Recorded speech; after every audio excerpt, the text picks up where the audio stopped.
Well, welcome everyone to our very first Kepler College Astrology Book Club author Q&A. My name is Misty Lane, and I am the social media wizard behind the curtain of Kepler's socials and admin of our book club. August's book of the month was Phoenixes and Angels, Mastering the 8th and 12th Astrological Houses by Carmen Turner-Schott. Carmen is a practicing licensed clinical social worker, astrologer, writer, and teacher with national and international clientele who has been working as an astrological counselor for victims of trauma for over 25 years. And we are streaming to you live today so Carmen can share her expertise with club members and answer the questions our readers sent in about her book. So let's get into it. Right. Carmen, well, first, how long have you been studying the 8th and 12th houses, and what piqued your interest in these areas of the chart enough to write entire books about them? Sure. Well, I started really getting into astrology when I was 16, and started, trying to figure out why I had these unexplained experiences that no one could explain. So I started doing my own chart and just calculated by hand back in the old days before we had computers and all these cold programs. And I realized I had the Sun and Venus in the 12th house, and I had a stellium, a lot of stuff in the 8th house, and Aries, my moon, and Jupiter and Chiron and part of fortune and some asteroids and stuff. So I started really realizing that those two houses were special, and it validated why I had these abilities, these empathic sensitivities, intuition. And I started trying to find a lot of information about those two houses, and there really wasn't a lot of stuff out there. And a lot of it was kind of doom and gloom. And I remember when I was 19, I had my first chart done by an astrologer, and they told me, your sun is in the 12th house. Anything you put before God will get taken away from you, quote. And I'm like, what? I'm like, what? And so I'm like, this is okay. I want to know why you're saying that, number one. And so I really got fascinated in finding the positive things about these two houses, because there was a lot of scary stuff out there. And I started researching, and that's what I did. I started with my own experiences, really. And then I started doing charts when I was 19, and I practice, through graduate school as a counselor. I'd meet other social workers, people on campus, off campus in St. Louis, Missouri, and I would do their charts. And I started seeing these patterns. Everyone that had the sun in the 12th house would share these similar things with me. Same with 8th house planets. And I just really started getting that quantitative data, of stories, of people's stories. And I'm like, there's something to this. And it became my passion. Those two houses became my passion. And I always was excited when I get a chart or a client that had planets in those two houses. And it kind of morphed into writing articles about them, and then really doing more research, and then starting some Facebook groups. I started when it first came about. The 12th house, 8th house groups that I started on Facebook have been around forever. And I have like alumni in there that I've known since, 2011, 2012. And it's really that Facebook group was definitely one of the very first astrology Facebook groups I even joined. I know. I feel like I'm getting old. I'm like, what happened? But it was so fun, back then. It was all so cool, and I, the groups have grown, and just trying to keep them safe, and I really wanted them to be a support group. So 8th and 12th house people that have planets in those houses, people that have a lot of Scorpio, a lot of Pisces, can really share and talk about how they feel. And that's what I try to keep it. I'm sure there are some people that have been blocked or removed from my groups that probably don't like me, but I have to keep it safe. And if people report people, I would have to take care of it. It's hard being an admin of groups, on social media. It's really hard. Yeah. And so, I nothing personal, but if people got removed, sometimes it may not have been me. It may have been some other admins, or Facebook, you got reported or whatever. But Right. I just want it to be safe, and it can't be a place where people feel judged, because people share very deep personal things, as in the groups. And so I try to keep them very positive and supportive. And that is what I love that about those groups. And it's especially important with those two 8th and 12th house topics. Yes. One question I had for you, Because these are such heavy houses and they deal with such heavy house topics, I'd like some insight on how you approach these conversations with clients, and specifically as it relates to like younger clients and the influence of pop astrology on social media. Because I remember, back in my day when I was just like complete novice to astrology, and social media these days, it's often our very first introduction to astrology. And there are a lot of creators out there who are putting very alarmist content out there for clicks and views. And I noticed at that time that a lot of it was surrounding 8th and 12th house topics. And I just remember being so freaked out because I had an 8th house stellium, and just seeing all this stuff and feeling so doom and gloom, and like, oh my gosh, am I going to die? Like, is something bad going to happen to me? So there's a ton of just like misconstrued information out there that people are getting, and they're feeling very hopeless about these placements in their chart. So what would you say, especially to astrology novices whose first introduction to these houses may have negatively impacted them? What advice would you give them, and how would you kind of advise them to change that outlook? Sure, that's a really great question. I've constantly, since I started doing astrology consultations back in was it 1995 or 6, I had people always that knew a little bit about astrology, or some of them had had their chart done before, and especially people from overseas, people from India, from especially Vedic astrology. They would be told at birth or young age that their life, that they had bad luck, that they were bad suffering would happen to them, and people would reach out to me from all over the world when they read my article and asked, what can you help me? Am I doomed? Am I, and all these things? I'm like, no, so I take a different stance because I've lived through these placements. So I believe it makes us stronger. So these two houses are the most resilient houses, in my opinion, because even though we go through challenges, we always come out more spiritual. And so I'll give an example, like, and it's hard because when I see a chart with a lot of 8th house planets, especially, sun or moon, personal planets, things like that, I'm careful what I say, because, like you said, it's like being a counselor. You don't want to scare people. You don't want to tell someone something then that's stuck in their head that, that is what's going to happen to them. And I remember something, I'll tell you a story. What happened once, one of my husband's friends, I had, happened to look at his chart for fun. They didn't know anything about astrology, him and his wife. And I pulled his chart up, and he had a stellium in the 8th house, and it was all in Scorpio. And I'm like, wow. And I asked him, how I go about it. I said, have you ever lost anyone close to you? That's how, that's kind of the question I put out there. And then they start opening up, and most people will tell me, yes, I lost a friend or I lost a parent. And then then the 8th house energy, they start sharing with me. And we talk about, why sometimes that happens, and it makes you a stronger healer, and you become spiritual, and then you get interested in all these things. So, that's kind of where I go. But with him, he said, no, I've never lost anyone. And so I was worried, as an astrologer, I knew he didn't have any of those 8th house patterns that I typically saw.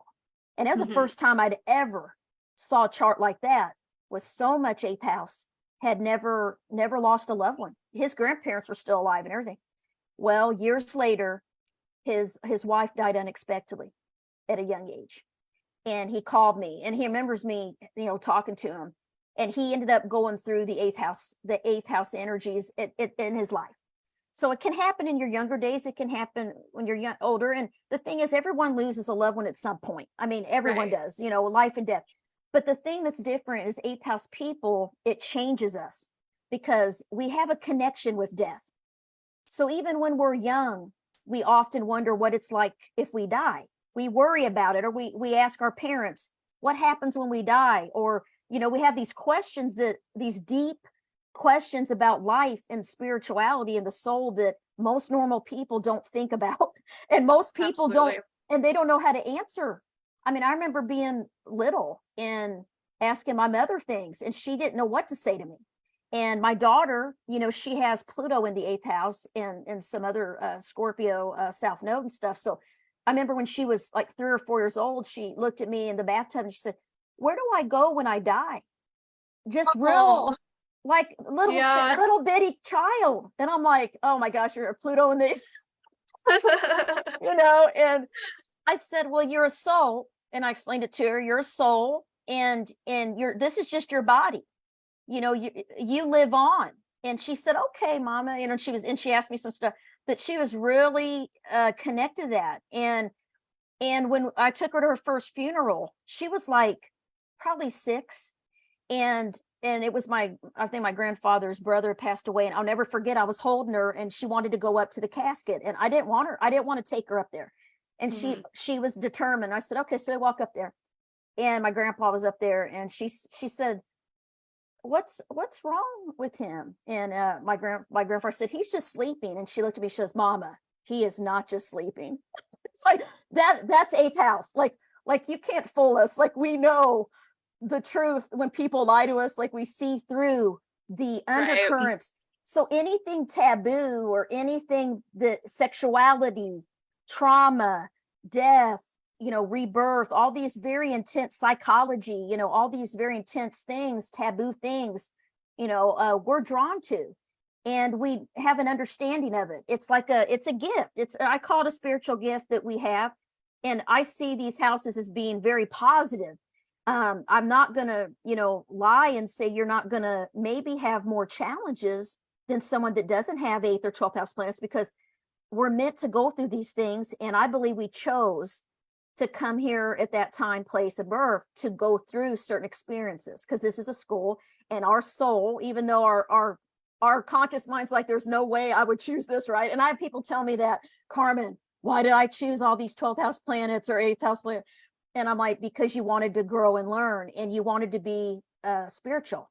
Like you were ready to, Absolutely. you know, evolve, you know, because I've seen charts, they're real boring. You know, I'm like, the person has nothing hard. I mean, it's like, oh yeah, they just go to work, eat, sleep, raise kids, and they're content with that. And they don't have anything really transformative happen. They're not interested in anything else.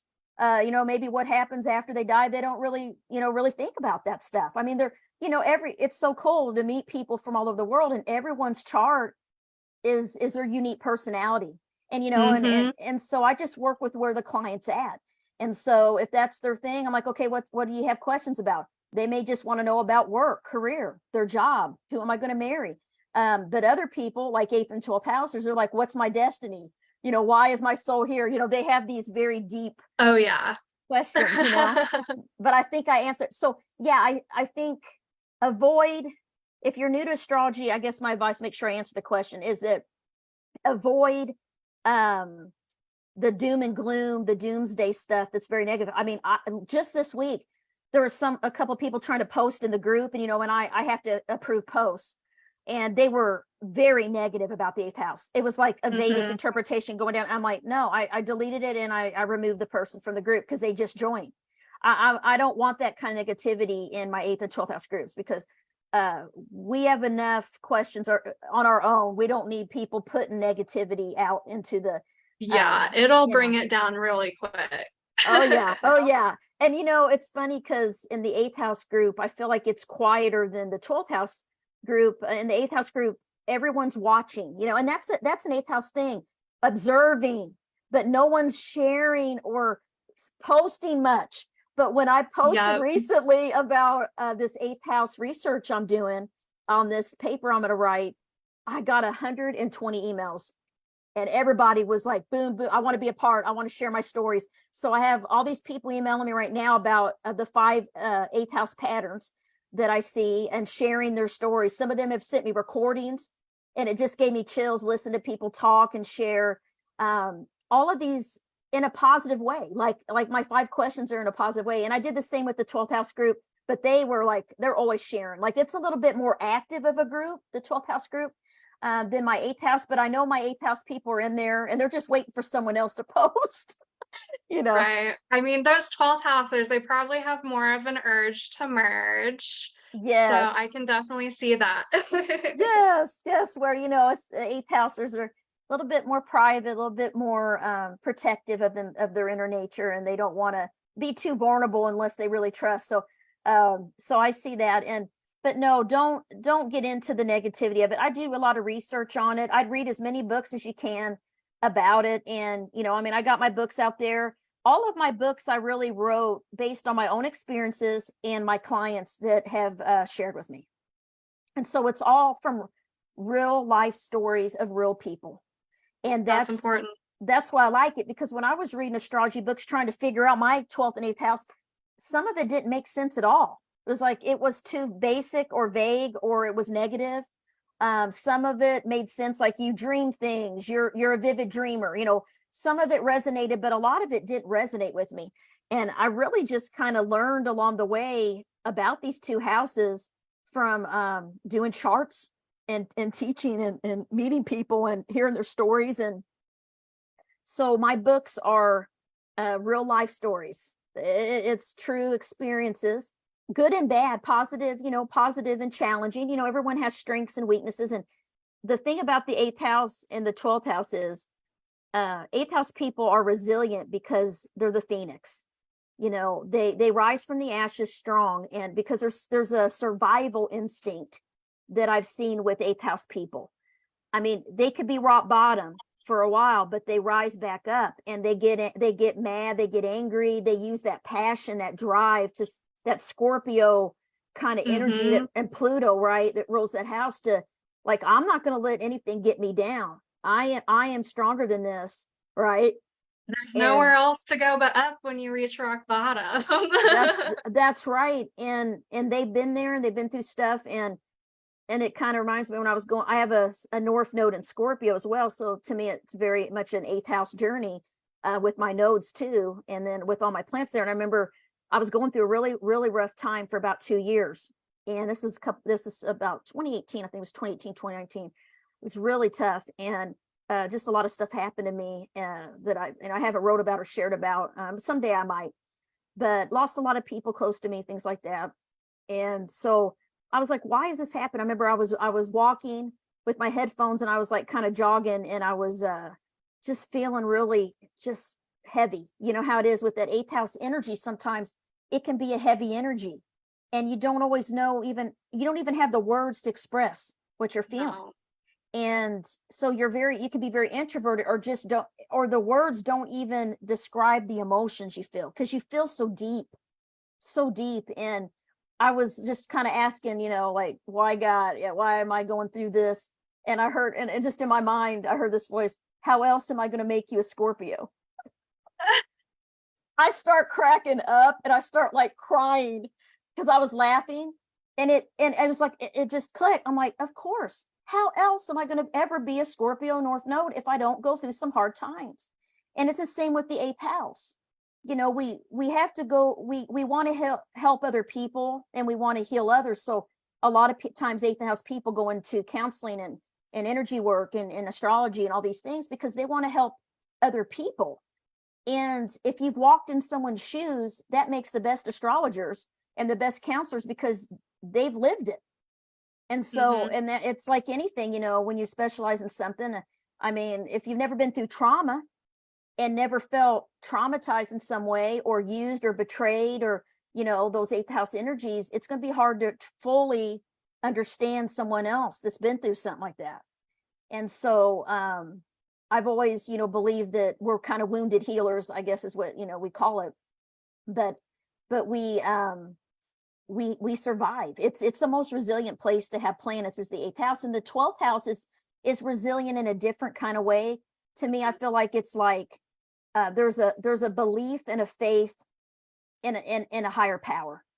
There's like that you're not from here, and you're a soul. And 12th houses are, fallen angels. It's like they have this knowledge that they're not from Earth, so they're always seeking to connect and merge with the universe, right, the creator. So that's why they always kind of overcome. they might get depressed, they might struggle. I mean, that's, all things, with the 12th house, there's some, mysticism, there's escapism, there's addiction, these things you might read about and think, oh my gosh, I have a 12th house sun, I'm going to be an alcoholic. No, I'm a 12th house son of Venus. I'm not an alcoholic. But I will know myself, and I know that I could easily use something to numb myself, because 12th house people, the reason addiction rules the 12th house is because 12th house people are wide open. They lack boundaries. So they're empaths. They absorb everybody's feelings and emotions. So that can be very painful. So they want to, a lot of times they smoke to numb their That emotions. escapism Yeah. element, especially.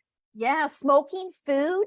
I'd say food is my way that I escape, by overeating, and then struggling with that.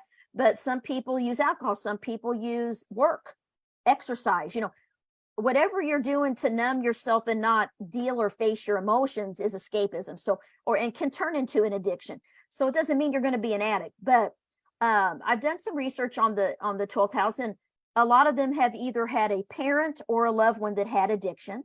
That's a pattern. Or they've struggled with addiction at some time, or they've had a relationship partner, someone they love, and in some codependent type of relationship. So the pattern can play out in different ways, I've seen in different people's lives. And often it's that pattern's pretty relevant. If you look at, if I look at 50 random charts, 48 of them will say yes to addiction, or they knew a parent or loved one had an addiction. So, and same with 8th house, experiencing death of a loved one at a young age, or being connected to death, thinking about it, have seen a ghost, no dreaming about someone and then they pass away, like happened to me with my grandmothers. I dreamed about both of them before they died. And it's hard to explain that to anyone. That's 8th house. But I wouldn't change it for anything, because it prepared me for the loss, dreaming about it before it happened. So it helped me support, other people in my life, so it's a blessing. People say it's a blessing and a curse. Some of these things can be, there's good and bad, yin yang with everything in astrology. But yeah, so don't fall into you're going to die young and you're going to get sick and all this stuff. Don't. And the one thing people always ask me, how am I going to die? Can you look at my 8th house and tell me I'm like, no, I'm not going to do that. I don't fall into that as a counselor in my normal job. I'm about helping people be resilient and positive, and I don't want to get into that. But people look at what signs on the 8th house that can show how. And I've seen these posts. Oh, Aries is there, and I'm like, okay, I'm done. I'm gonna die in a car accident. Boom, be gone. I'm gonna have some accident. Because I have Aries on the 8th. I'm like, no, I ain't falling into that. No. And so I'm gonna die in my sleep, peaceful, and I'm gonna manifest that, right? So, your mind and will also are come into play with this stuff. We have these astrological energies, but we have free will and choice, and we have the ability to change things and to shift things and once you know your chart and understand yourself, then you can start doing things to better and make it easier. You know what I mean? Absolutely. So this question, I love what you're touching on about addiction, especially because this is going to relate to the next question, which is kind of like the flip side for more experienced astrologers. So these more practiced astrologers are going to be getting clients who have those misconceptions that they learn about, on social media and all of that. For example, like you were saying about 12th house and addiction, a new client might come into a reading absolutely believing that they will have addiction issues just because they have a 12th house placement. So how do you suggest that the more practiced astrologers address these misconceptions if they come up during a client reading? Yeah, I think just being honest with the person, and Yeah. and I always say, if say there's, these energies, these patterns can manifest in many different ways. And I always give the client different things that I see. Let me say that. So like when I see a lot in the 8th, I may kind of sense, there might be trauma. There might be abuse. There might be a death of a loved one, something, but I offer up, there are certain energies or experiences you might have been through. these are, these could be some of the things. It doesn't mean that you're going to have them all, or that you're going to experience, that you've even experienced any of them yet, right? Mhm. And I also, tell them that, they have to not just believe everything they read either, because I want them to tell me about their experience. Like what has been your life experience with the issue of death? I'll just ask an opening question, kind of like you do in therapy. What I do Mhm. with clients, you ask a lot of open-ended questions, so it gets them talking and gets them sharing, and then as they share, more comes out, right? But if someone, I've had a lot of people come like right off the bat, write me, I want you to do my chart because I was told by another astrologer that I'm going to lose everything, and that I'm never going to have money, and that I'm going to have a hard life. And I mean, I still get people that write me about that have this misconception. Mhm. But usually it's people that are from, that have been raised that they believe in astrology. A lot of people from India and have wrote me through the years, and I have a lot of Indian astrologer friends. I have a good friend of mine. He passed away in December. He was in the groups, Rakesh, and him and I are really close, and he taught me a lot about Vedic astrology, and I kind of learned from him, and he had more of a positive outlook on the eighth Oh, and 12th, which a lot of Vedic astrology I've seen post, and people trying to post in my groups, and it's like malefic, it's malefic, it's negative, they're, if this is there and this is, and I don't get into that. I focus on, these are the strengths, and these are the positive energies, these are the negative energies, these are tips, these are things that I think you should focus on. Like if I see, Neptune's in the 12th house, I tell them, do you feel like you lack boundaries with other people? Do you feel other people's pain? Oh yes, and I'll say, okay, what do you do to develop boundaries? What can you do to protect your energy? Do you do grounding exercises? Do you meditate? So I address all those things if they come in with some kind of a fear, you know. okay. So kind of putting a more positive spin on it and then Yeah. offering a useful, practical Yes. advice. Oh yes, Okay. yes, I love yes, that. And another one I had kind of along the same lines, because this is just my question, my personal question, because yes, I have been getting into doing more client chart readings.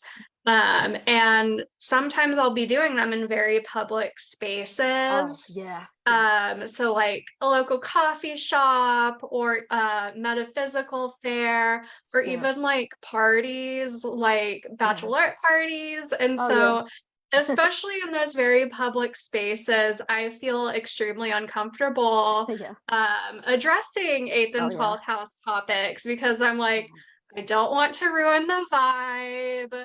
I I accidentally know. cry at my first metaphysical fair, and I'm like, oh my God. Oh yes, oh So, yes.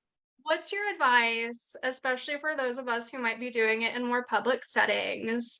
Yes, Would okay. you advise just to not touch on those topics, or to just kind of, because I've been going more of like leaning more Mhm. into the positive spin of like, Yeah, oh, eighth house is transformation, and just yes, kind of leaving it at yes, that during those times, yes. because they're very brief readings anyway. But what advice do you have in that situation? Well, yeah, when I've had to do cold readings or live, mini readings, like when I do the book signings and stuff, I had this happen recently where a couple of them had a lot of eighth house and 12th house stuff, and it was loud in there, and people are around, and I'm like, I really recommend, you book a full session, outside of here, because there's a lot of things I see, but it's very personal, very private information, and so I focus like on the basics, the Yeah. sun, the moon, the rising. I touch on, and then if there's a space, this last time it was, I didn't want people to be too vulnerable because it was, a lot of people out in the open. I was sitting in the middle of this bookstore. So I'm like, they had a room that they actually let me take people back to. And so then I could be alone with them with the door shut. And then I touched on the eighth and 12th house stuff. But if you can't, yeah, I kind of not gloss over it, but I say, this is important, but there's a lot more to this, and it can't be done in a mini reading. you would need a whole chart, whole hour or something. And this is just for fun, the basics, so that's what I kind of do in public. Like I don't, Okay. what you came to the book signings I had, and I kind of was back in the back. I mean, a lot of people I met had 8th and 12th house, and then they ended up getting their charts done with me. But it can get pretty deep, but it was kind of private. If you're in a private setting, it's okay. But if there's a lot of people and traffic and I would just kind of tell them what the transformation, rebirth, death, healing, all of those things, Phoenix energy, and then 12th house, it's like angel energy, sensitivity, psychic abilities, intuition, imagination. You could be idealistic. You can tell them the things, boundaries. You need to have boundaries. You can focus on giving them skills and tips on a very basic, practical level. I love that. Yeah, that's what I would do. That's what I kind of I try to do that too when I'm in a public. Right, because it can get a little, icy real fast, a little slippery. Yeah, because people will start to cry. I've had that happen so many times with just when I just say basic things about the houses, they'll get teary-eyed. How did you know that? Oh my gosh, and I'm like, well, to really get into this, I said, it'd be best if we, here's my card. If you want to do a chart, do a counseling session, we can get more into it, and I try to, sometimes it just comes out and you can't, it's like, you don't know how someone's going to react. Exactly. And sometimes, people come up and just tell you right out the gate, what's going on, and they're emotional, and you'll see it in the chart. And I'm like, I've been having this happen lately. Like when I go on these podcasts, I don't know the people that are having me on, and they'll send me their birth chart. I'm like, yeah, they want me to look at it live, and everyone has been having 8th and 12th house planets that have these paranormal TV, podcasts. So I'm like, yeah, you guys this is I actually why. met someone who had like an entire 12th house, like everything was pretty much packed into the 12th house, and he was like, I have a podcast about ghost hunting. Oh I'm my like, gosh. Okay. Of course. The chart doesn't lie. It's amazing. Like, yeah, I had someone on my show I'm doing now on BBS, and I had her book, and I had, would never know she was an 8th houser. And I got her chart, 8th house sun and Gemini. We start talking. She shares 2 near-death experiences on the live show last Saturday night. And I said, she didn't know what 8th house meant. She didn't know any of that. I said, you got the 8th house sun, and South Node. I was telling her everything, and she's like, oh, that is so true. And told me stories, how people would come up to her in the store and tell her their problems. I said, yeah, all of the things, the patterns I've seen. And this is someone that knew nothing about astrology. So I tested. That's how I do this research. I get people's charts.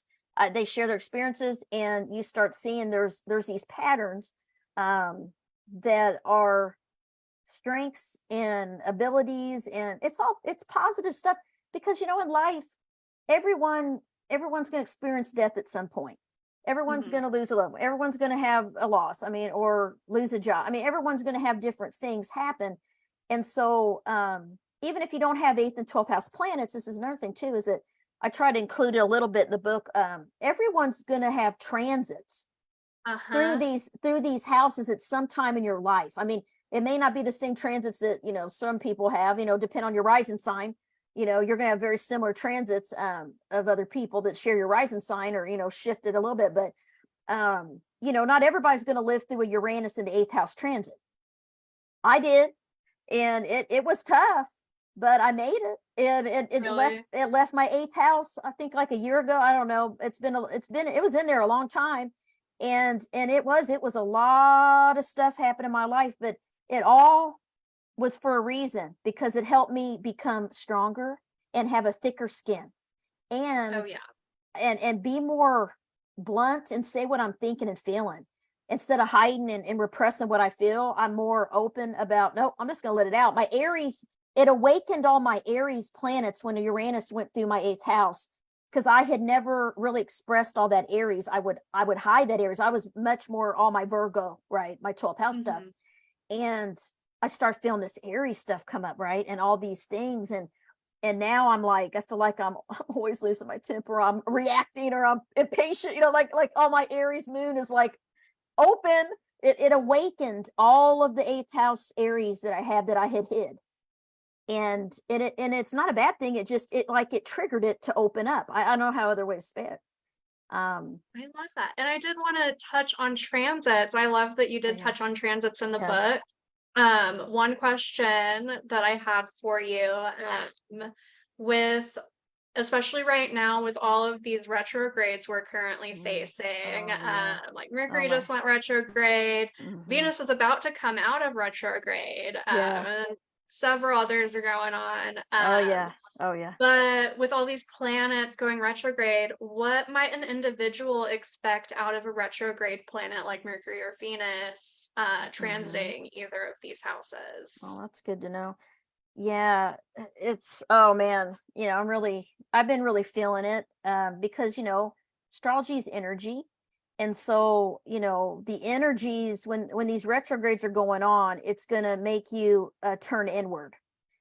And Mhm. so it's going to make you kind of dwell and think about things that have to do with those houses.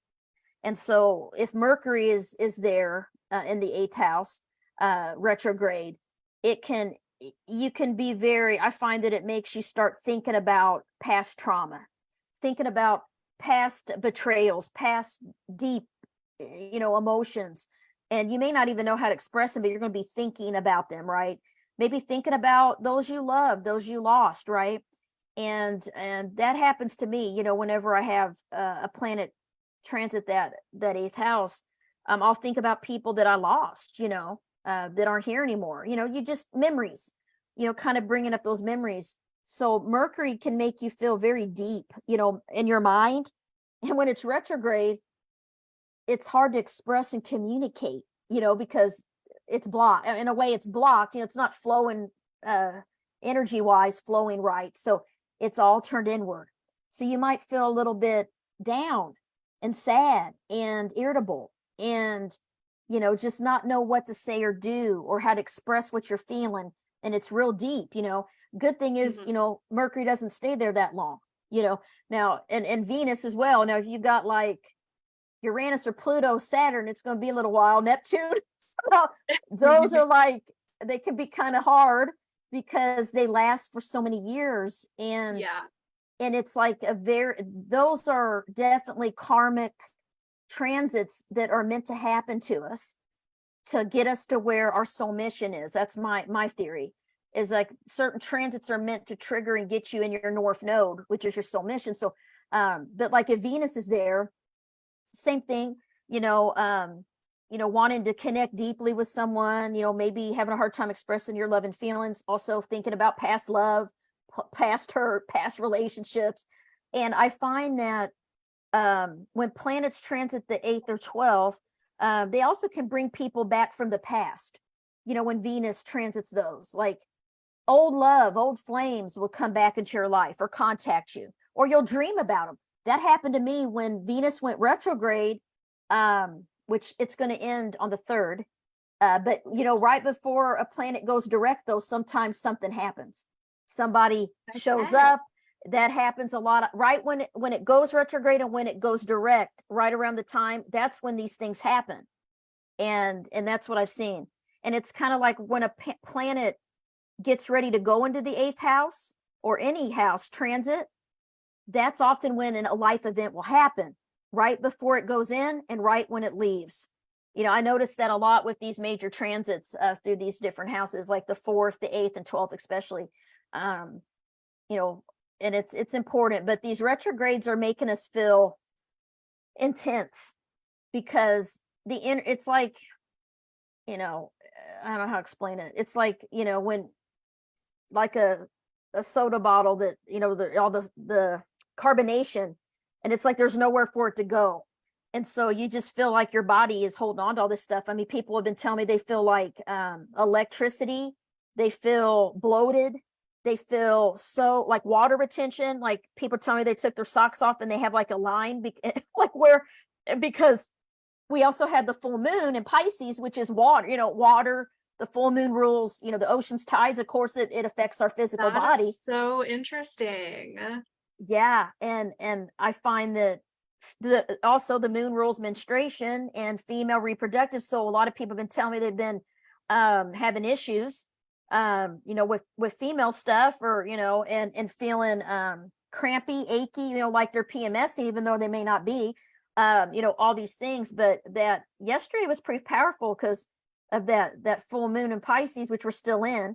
And I mean, and look at the hurricane in Florida, anything with water, which is our body, is going to be. And I saw an article online today. It was about health issues, the full moon and health, and how it affects your body and things like that. And it does, it affects your physical body in a lot of ways. Yesterday was a crazy moon. It's still a crazy moon. I felt horrible. And I sat here and I thought, I need to go run or get on the treadmill or go sweat. But I felt so tired, and I felt so physically sick. Like I didn't feel good. I had a headache. I get headaches with it, and I just felt exhausted. And today I felt a little better. I did. It's like there was a little bit of a release today, energy wise. I felt a little better, but yesterday was, it was rough. Yeah. Everybody was writing me, oh, what's going on? I feel blue moon.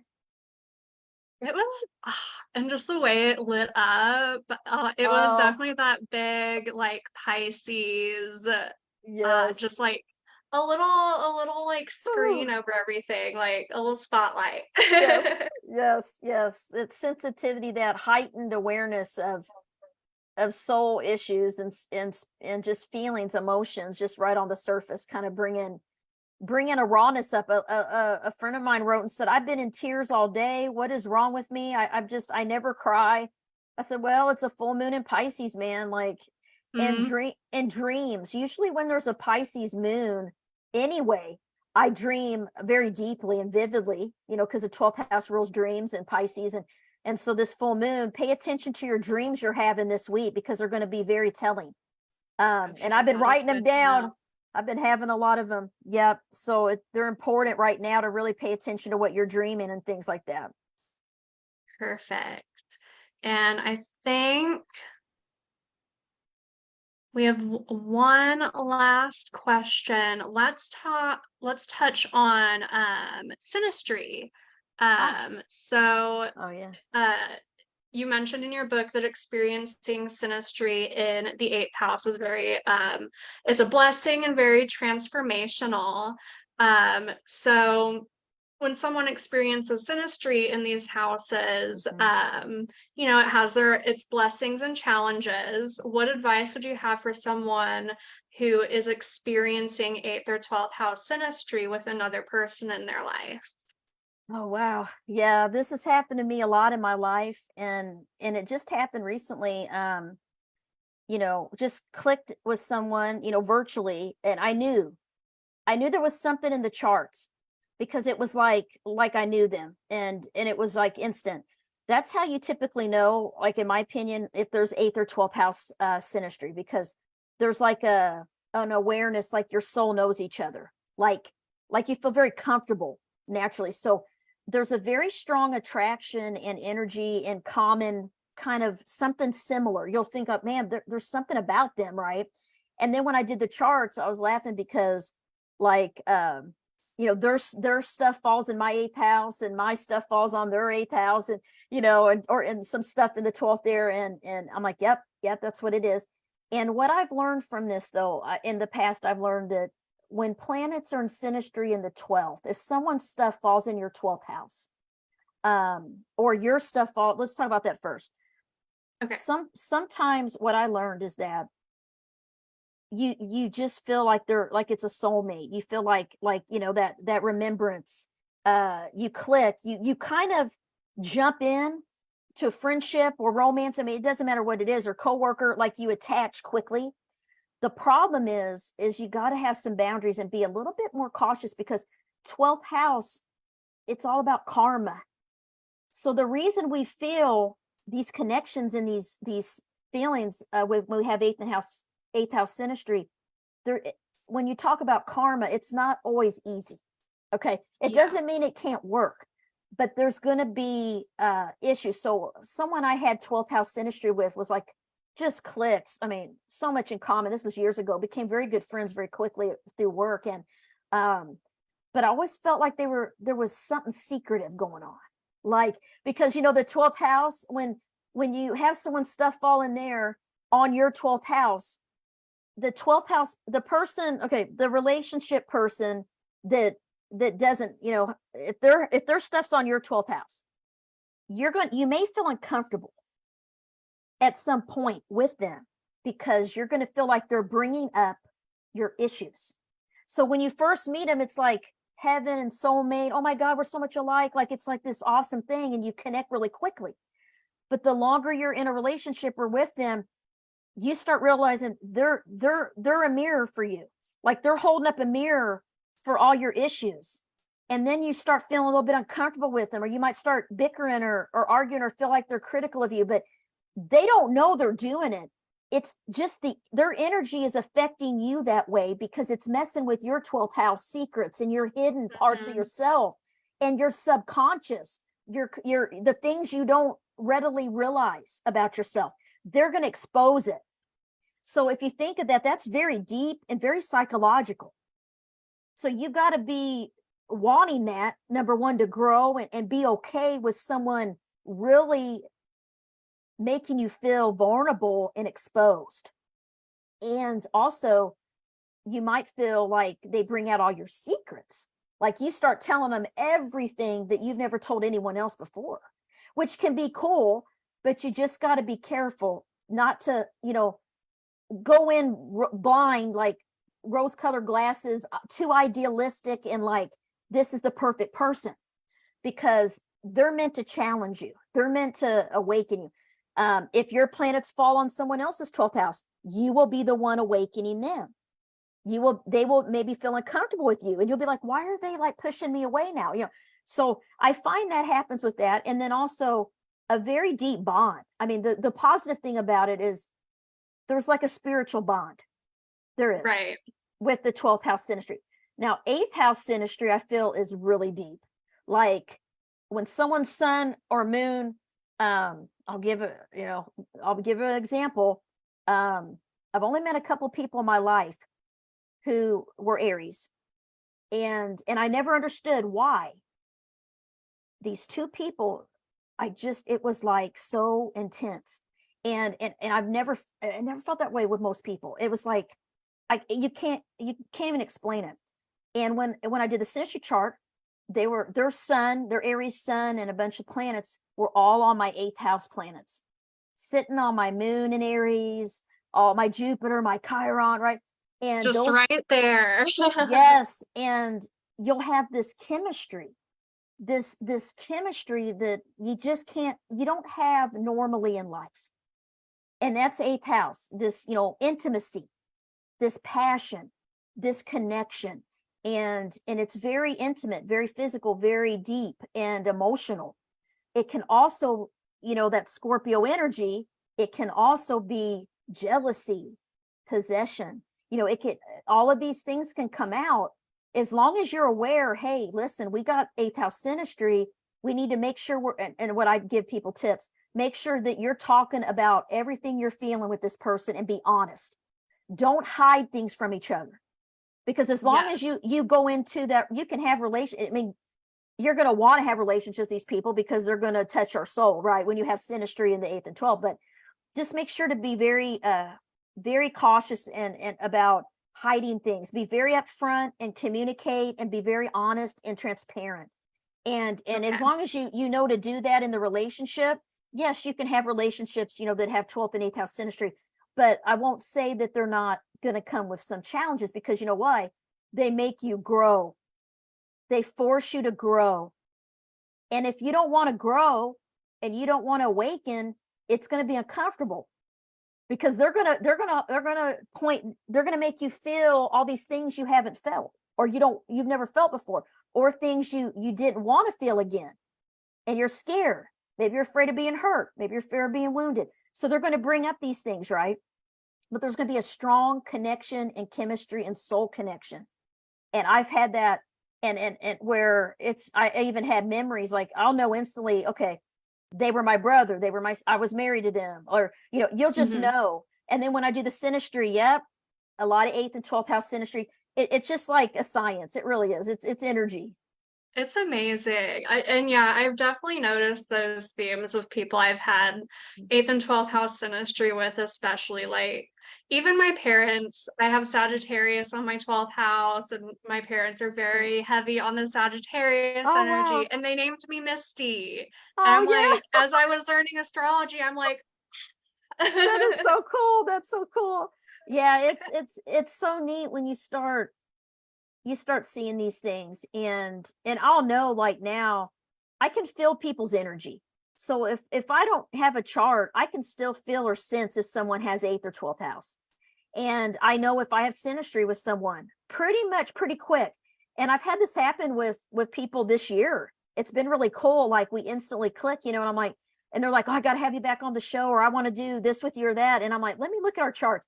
And I look at our charts and I'm like, yep, it's, this 8th and 12th house synastry. And it's like you get each other. You're both, on the same kind of path. You're both are interested in the same things.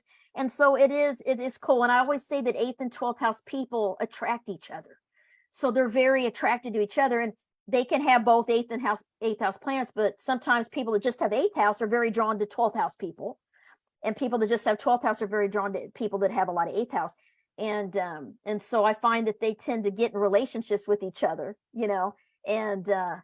and it works because it's very deep, and a lot of intimacy and a lot of those things people are looking for. yeah, that's what they're looking for. Yeah. Yeah, not surface fake stuff, but like a deep connection. Yes. Okay. I think those are all of the questions we had then. So Carmen, thank you so much for allowing us the honor of having Phoenixes and Angels as our Thank very you. first book of the month and being Yay. here for our Q&A. I totally forgot. I had my window open. I'm like, oh my gosh, it's getting dark. I forgot light bulbs exist. Oh, it's okay. I can still Um, see you, but but that's all that matters. Where can members find you or follow your sure. work to learn more about these topics and what you've got going on? Sure. You can go to my website, carmenturnerschott.com, SCHOTT. Follow me on Facebook, Carmen Turner-Schott, writer, and Instagram, Carmen Turner-Schott, author. I have a YouTube channel. Love for you to subscribe and hit notifications. Carmen Turner-Schott is my handle. And I've been uploading more videos, and I have 8th and 12th house videos on there as well. And a lot of interviews I'm doing lately have been on there about my book, about these houses and research and things. So you might like that as well. So love for you to follow me, and all my books are on Amazon. So you can go to Amazon, Barnes and Noble, and pick up all of my books. I have 9 books out there right now. And yeah, love for you to let me know. Reach out to me if you have questions or want to do a class or consult. I do offer classes and things like that, and webinars. And I try to keep that posted on my social medias too. Perfect. And if any of our group members are still reading Phoenixes and Angels, or maybe if you haven't read it yet but still want to catch up and participate, I did save all of our discussion posts under the guides tab on our group page. So you are absolutely welcome to continue participating in these discussion posts as you catch up, and just keep those posts alive however long you want them to. Our September book of the month is Mirror Mirror, the Astrology of Famous People and the Actors Who Portrayed Them by Alex Trenowith, who is teaching a Kepler course September 20th on how to shine as a sun sign columnist. And to our group members who read along with us and participated in discussions, thank you so much for sharing all of your stories and insight with us.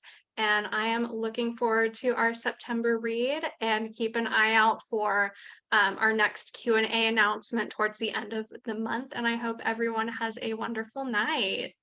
Perfect. Thank you. Yay.